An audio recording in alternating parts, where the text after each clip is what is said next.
네, 그다음 오늘 세 번째 주제는 장세가 과연 변할까라는 거고요. 오늘 아마 가장 기대하실 주제지 않나 생각합니다. 과연 이제 실적 장세에서 지금 실적 장세인데 이게 역금융으로 가느냐? 저희도 우라가미 군요 책을 봤으니까 요 내용 한번 참조를 해볼게요, 오늘. 일단 지금 실적 장세입니다. 그 중에서도 전반 후반 후반부입니다. 시기람 나눠보면은요. 작년 3월 달에 코로나 위기로 인해서 유동성을 엄청 풀었죠. 그러고 나서 금융장세가 왔죠. V자 반등했습니다. 증시가. 그런 이후에는 이렇게 푸은 유동성이 실제 현실 경기를 살려내면서 실적 장세가 연출이 됐습니다. 그리고 이 장세 전반에서 후반으로 지금은 바톤 터치 해둔 상황입니다. 요 이제 전반 후반을 딱 나눌 수 있는 결정적인 지표, 그거는 이제 인플레이션이 과연 오느냐 안 오느냐인데 지금 인플레가 오고 있잖아요, 그렇죠? 네. 그거 이제 더 구체적으로 나눠보면요. 2020년 2월, 3월에 이제 증시가 폭락을 했죠. 그래서 돈을 푼다고 했죠. 그래서 3월부터 이제 2020년 10월까지가 금융장세였다라고 저는 보고요. 그 뒤에 실적 장세가 이게 살짝씩 원래 겹쳐서 옵니다. 같은 10월부터 해서 2021년 2분기 중으로 해서 실적 장세 전반이 끝이 났다는 거고, 후반부는 이제 전반부하고 2분기 중으로 바톤 터치를 하고 지금 현재 계속 진행 중에 있다라는 거죠. 예, 그러면 이제 그 뒤에 올 게 역금융과 역실적 장세, 요 두 개 이제 약세장입니다. 피하고 싶잖아요, 그렇죠? 근데 생각해보면 실적 장세는 좀 생명력이 다른 장세들이 비해 훨씬 길다던데 괜히 또 미리 또 이렇게 달리는 말에서 내려가면 너무 아프고, 그러다 보니까는 여기서 여기 넘어가는 건 진짜 잘 맞추고 싶은데 뭐 사실 저도 모릅니다. 이걸 제가 정확하게 어떻게 알겠습니까? 근데 그냥 제가 생각하는 부분이 이제 공유하는 데 의미가 있는 거죠. 그래서 86번가 생각은 어떨까? 예, 그걸 한번 오늘 말씀을 드릴까 해요. 그러면 일단 이제 지금 겹쳐지는 시기, 실적 장세 후반의 특징을 다시 한번 저희가 복습을 해보자는 거죠. 이때는 전반부 스타였던 소재에서 후반부 스타 가공산업으로 넘어간다. 전반부 스타였던 대형 저가주에서 후반부 스타인 중소형 중고가주로 넘어간다. 주식시장으로의 자금 유입이 더 이상 늘지 않는다. 실적 신장이 둔화된다. 경기의 지속적 개선이 투자자, 특히 성장주 투자자에게 확신을 가지게 한다. 소비 관련 기업이 히트 상품을 내면 큰 폭의 상승이 나타난다 정도로 요약을 해볼 수가 있습니다. 지금에 많이 적용될 수 있죠, 그렇죠? 한국이 특히 이 같은 모습을 보여주고 있습니다. 극명하게요. 연초만 해도 10만 전자 갈 것 같던 삼성전자, 사실 지금은 8만 전자를 겨우겨우 외치고 있습니다. 근데 그 사이에 중소형주는 엄청나게 날아가고 있죠. 그래서 이렇게 대형 우량주들, 시클리컬에 투자하신 분들의 상대적 박탈감이 지금 심합니다. 근데 한국의 경우에 이게 왜 이렇게까지 심해졌냐라고 하면은 원래도 지금 장세로 봐서는 전반에서 후반으로 갈 시기인데 여기에다가 기름을 투하한 세력이 있습니다. 유동성이라는 걸요. 바로 연기금입니다. 제가 이 영상 만들었었죠. 코스닥 신고가 대체 무슨 일이? 요거 보시면 또 나오는데요. 여기 보시면 숫자가 있죠. 이상하게 이제 뭐 연금이 작년 4분기부터 해가지고서는 국내 주식 계속 팔았죠. 뭐 비중 늘었다라고 해가지고 계속 팔았는데 코스피 코스닥을 동시에 팔았었어요. 근데 2월까지는 동시에 팔다가 3월부터는 코스피만 팔고 코스닥은 산다는 거죠. 그러니까는 코스닥 쪽에서는 매수가 있고 코스피에서는 매도가 나오니까는 두 지수의 격차가 커질 수밖에 없는 거죠, 이게. 연금은 워낙에나 큰데 말이죠. 우리 증시 연못에 들어있는 고래인데 고래가 이렇게 해버리니까.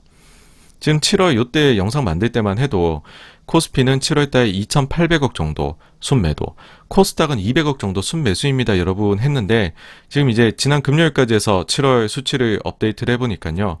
코스피 연기금 무려 1조 1,000억이나 팔았고요. 반면 코스닥은 600억을 순매수를 했습니다. 그러니까 지금은 우리나라는 연금이 주범 중에 하나입니다, 진짜. 예. 자, 그러면은 이제 역금융장세는 어떤 특징이 있느냐 해보면요. 역금융장세는 중앙은행의 강력한 재할인율 연속 인상을 계기로 한 금융 긴축 정책에 의해 초래된다라고 하고요. 다만 이 강세장세 피날레는 종료는 각양각색으로 나타난다라고 합니다. 그러니까 꼭 그 금리 인상만으로 나타나는 건 아니다라는 거죠. 이제 어떤 이제 소설을 이렇게 좀 앞부분을 구절을 가지고 왔습니다. 책에 나와 있는 내용인데요. 우라가미 군이어의 행복한 가정은 모두 비슷하지만 불행한 가정은 그 불행의 모양이 각각 다르다. 즉 강세장의 모습은 모두 비슷하지만 약세장으로 변하는, 강세장의 그 끝나는 모습은 각양각색이다라는 거죠.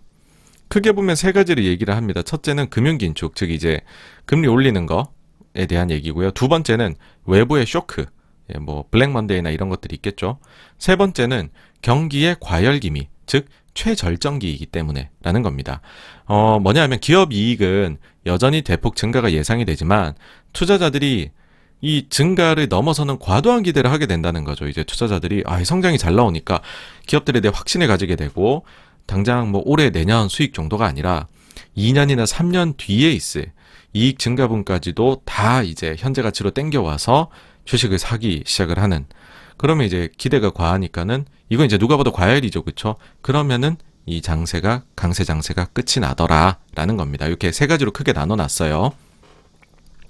그러면서 이제 이렇게 넘어가게 되면 역금융으로 어떤 특징이 있느냐, 어떤 식의 현상이 나타나느냐 하면 가격 상승폭이 큰 고가주의 하락이 심하다. 소재 기업도 주가가 이미 내렸을 거잖아요. 그죠? 소재 기업이 전반부 스타니까. 소재 기업 근데 내렸는데 여기서 또 한 단계 더 하락한다. 사실 이제 이거는 보면은 거의 전 종목이 하락한다 이렇게 적어놨습니다. 그러니까 피하기 어렵다는 거죠. 그래서 단기 금융 상품으로 피신해야 된다라는 식으로 적어놨습니다. 책에서. 근데 특징이 또 이게 있는 거죠. 근데 기업들의 이익은 여전히 좋다. 그래서 싸다는 느낌이 들 수 있다. 이걸 주의해야 된다라고 했고요. 그리고 급락이 이렇게 역금융 가면서 나타난 이후에는 3에서 4개월 이내에 최초의 고점에 재도전하는 그런 재상승이 나타난다. 흔히 우리가 더블탑, 이제 그 이중 천장이라고 얘기를 하죠. 그렇죠? 그런 현상이 나타난다 했고요. 이 이중 천장의 특징은 거래량이 적다. 그리고 불과 몇 종목만이 최고치를 경신한다. 그래서 이중 천장의 출현은 강세장의 종말을 강하게 암시한다라고 했습니다. 한국 예는 2011년에 들 수 있어요. 그러니까는 이게 그 금융위기 이후에 보시면 한국 증시도 강력한 금융 장세, 실적 장세가 나타났었죠. 그렇게 나타나다가 이제 그 질주를 해 나가다가 뭐 갑자기 이제 그 한번 조금 이게 좀 2231이면 숫자 굉장히 높죠. 그렇죠? 이때 당시에 뭐 900이 깨졌던 게 2231이 갔으니까. 그러고 나서는 하면서 하락을 하다가 에이 아니야 다시 좋아지겠지 해서 더블탑을 형성하러 가다가 쫙 빠져버립니다. 이때 뭐 물론 이슈는 있죠. 그 미국의 신용등급 강등이라는. 근데 이게 아마도 이제 전형적이었던 그 하나의 사이클을 보여주는 것이 아닌가라고 생각이 되고요. 이때 특징을 조금 더 한국 증시는 말씀을 드리자면 당시에 차화정 장세였죠.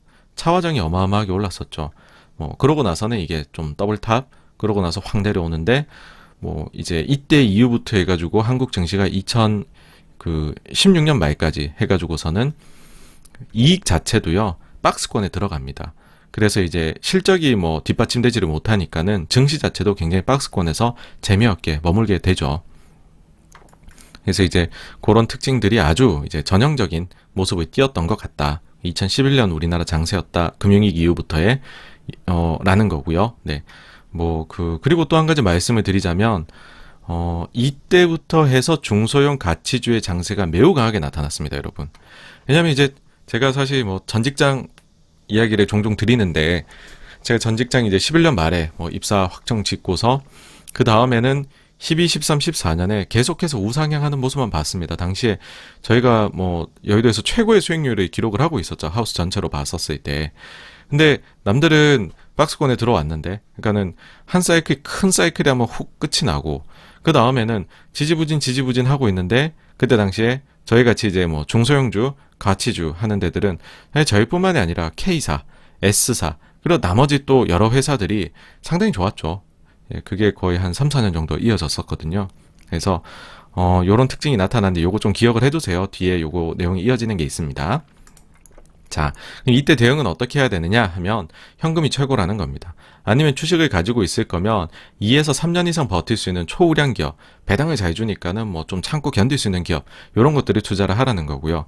다만 그 이제 하락 요인 3개 중에서 그냥 쇼크에 의해서 갑자기 훅 떨어진 경우에는 예외적으로 이때는 매수를 해야 된다라는 겁니다. 이 쇼크는 결국은 이게 이제 해소가 된다는 거죠, 빠르게.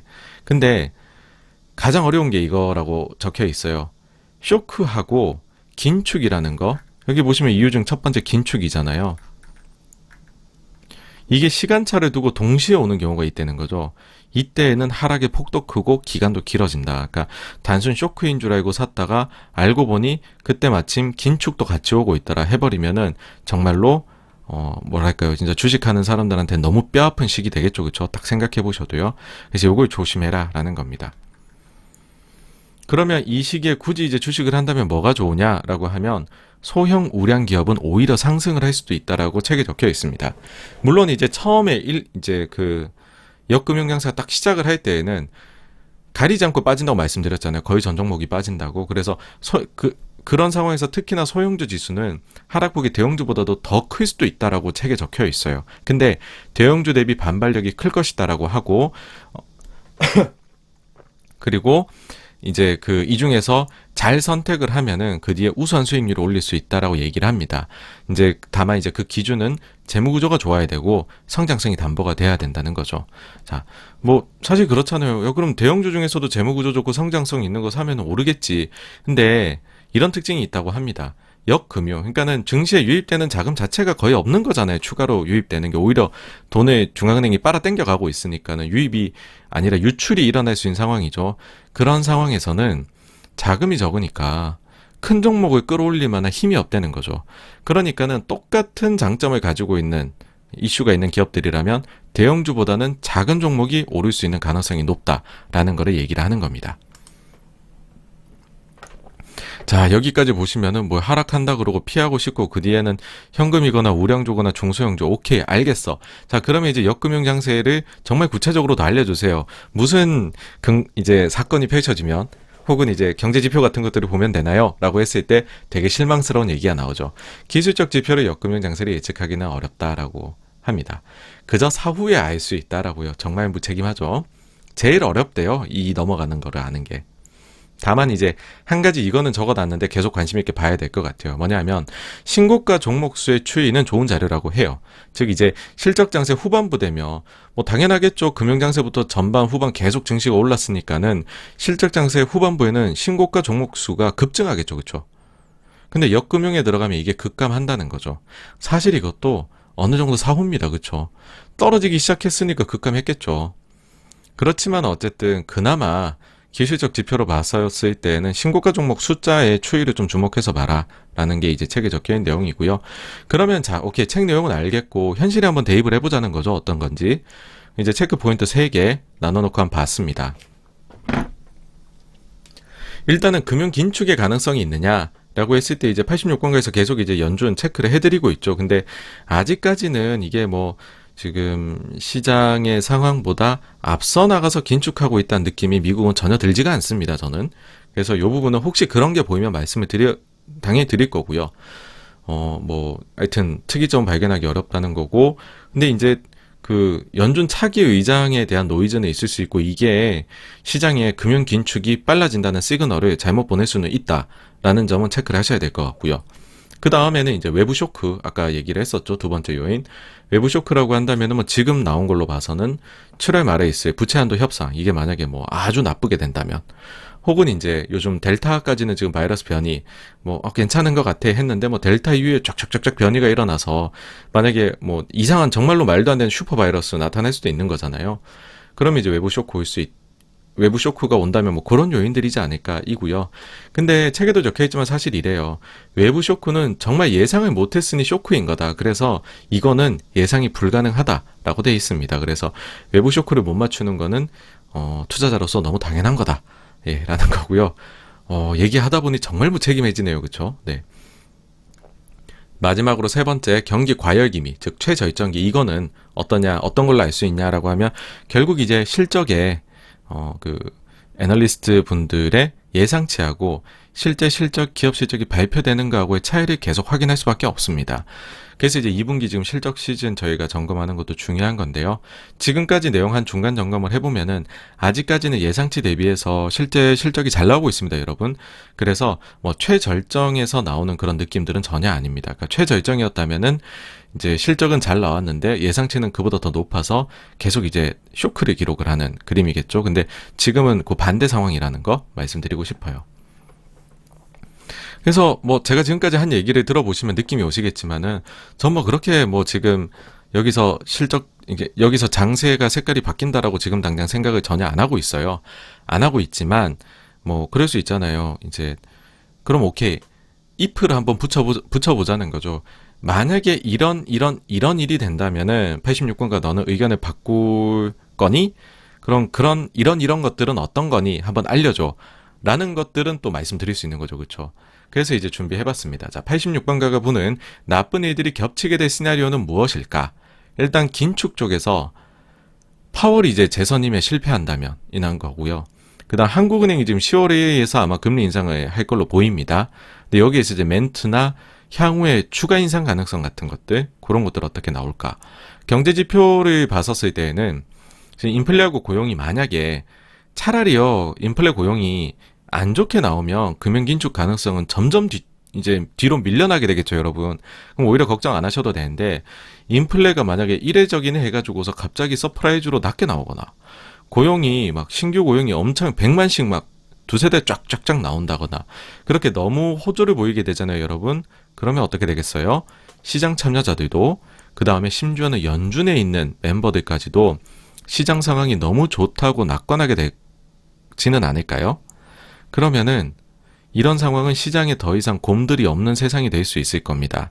그런 상황에서는 다음에 긴축이 옵니다, 여러분. 그건 걱정해야 되는 거죠. 다음으로 이제 외부 쇼크 가능성? 요거는 이제 겨울에 다시 만약에 코로나가 기승을 부린다면 어떨까라는 생각이 조금 들기는 해요. 그러니까 저도 항상 이제 이것저것 상상을 많이 해봅니다. 그러니까 보시면은 최근에 이제 제가 영상을 이제 편집해서 올리고 보통 거기 이제 댓글을 이렇게 달아주시면은 제가 또 대댓글 달고서 이렇게 하는데, 최근에 사실 이제 장세가 변할까 이런 거에 대한 고민도 많고 또 기업 실적도 많이 나오니까 체크도 해야 되고 하다 보니까는 도저히 그 부분들이 제가 막 이렇게 여력이 안 되더라고요. 그러니까 그 정도로 사실은 조금 헷갈리는 점들이 있는 시기기는 해요. 뭐 가능성도 여러 가지가 열려 있고. 근데 이제 그럴 때일수록 이제 과거 거를 보는 게 좀 머리도 맑게 하고 좋던데, 제가 보니까는 올 초에 이런 거를 만들어 놨었더라고요. 올해 2월 말에 만들었던 건데, 당시에 이제 증시 좋을 거다. 왜 좋을 거냐? 어쨌거나 저쨌거나 시장이 걱정하는 코로나? 이거 확진자 숫자가 줄어들 것 같다라고 그때 당시에 얘기를 했습니다. 그러면서 이제 여러 이유를 가지고 왔죠. 보면은 날씨가 따뜻해지면은 확진자 줄더라. 아니면 바이든이 봉쇄 조치를 강하게 매기면 트럼프 때하고 다르게 그러면은 확진자 줄 거다. 아니면 진짜 백신이 너무 좋아서 줄 수도 있다. 요런 요인들이 복합적일 수도 있고, 뭐 아니면은 한두 가지만이 발현될 수도 있는데, 사람들은 백신 덕분이다라고 믿을 거다. 그 요인이 사실은 다른 데 있다고 하더라도. 그래서 어찌됐든 저찌됐든 무조건 확진자는 줄어들 거다. 그럼 증시는 좋을 거다. 라고 했습니다. 근데 여기서 첫 번째로 했었던 그 날씨 요인 있죠. 이게 이때 당시에 보시면은 날씨하고 확진자 이게 상당히 유의미한 숫자를 좀 관계성을 보였습니다. 그리고 특히나 시기로 봤었을 때에는 그럼 겨울에 나타나는 거잖아요. 확진자가 많이. 그리고 이게 일종의 이제 플루하고 뭐 결을 같이 한다. 일종의 감기하고 그렇게 생각을 감기나 뭐 플루나 이런 것들하고 결을 같이 한다라고 해버리면 요런 애들이 언제 피크를 보이느냐 라고 하면은, 과거에 이제 코로나 바이러스들 보면은 11월부터 시작해가지고 12월, 1월에 어마어마하게 올라간다는 거죠. 플루도 보시면은 대충 한 11월부터 상승을 시작해서 12월에서 이듬해 2월, 3월까지 엄청 기승을 부렸다는 거죠. 그럼 이제 그런 가능성을 생각해 볼 수 있죠. 지금 코로나가 뭐 델타 변이 나와도 백신 맞았으면 괜찮고 이런 얘기를 하는데, 만약에 올겨울에 돼가지고서는 알고 보니까는 우리가 지금 날씨에 좋은 영향을 받았었던 거라면, 반대로 얘기하면은 날씨가 추워지니까는 그것만으로도 뭐 이제 병원 코로나라는 종류는 똑같은데 확진자 자체는 몇 배나 증가를 해버린다면 그런 생각도 들 수가 있는 거죠. 그러니까 이런 것들은 뭐 외부 쇼크 요인이 될 수 있지 않을까 개인적 생각하고요. 그 다음에 이제 경기 과열김이, 요거는 이제 2분기 실적은 솔직히 걱정이 안 되거든요. 저는 잘. 근데 그렇게 해가지고 2분기가 만약에 여러분 또 너무 잘 나오잖아요. 그러면은 진짜 작정하고 이거 예상하시는 분들이 3분기 예측치를 많이 올려버릴 가능성은 저는 있다고 봅니다. 그래서 3분기 실적 시즌이 상대적으로 부진해버릴 가능성이 생길 수 있습니다. 역설적이죠. 2분기가 너무 잘 나오면 이렇다는 겁니다. 그래서 2분기가 잘 나와도 너무 잘 나오면, 그래서 예상치가 너무 막 급등을 하기 시작하면요, 조금 고민이 필요하다는 말씀을 드리고 싶네요. 예. 그리고 이제 한국 쪽에 또 특이 요인 말씀드리면 10월부터 해서 CFD 증거금 상향이 있습니다. 그러면은 매물이 나올 수 있겠죠, 그렇죠? 요즘 CFD 많이 하니까. 그리고 이제 수급상으로 봐서는 요즘 거의 뭐 매주 지금 증시의 대어들이 입성을 하고 있어요. 결국에는 이런 데 청약하고 돈이 들어가고 기관도 뭐 이게 지수에 편입되니까 사야 된다라고 해버리면 이 자금이 분산이 되기 시작할 수 있는 거죠. 그런 모습들이 사실은 약간 이제 천장의 느낌들을 줄 수 있습니다. 뭐 그런데 이제 요거는 이제 제가 최대한 이제 나쁜 생각을 해보면은 어떤 것들이 있을까라는 거를 찾고 찾아서 나온 것들이 이거고요.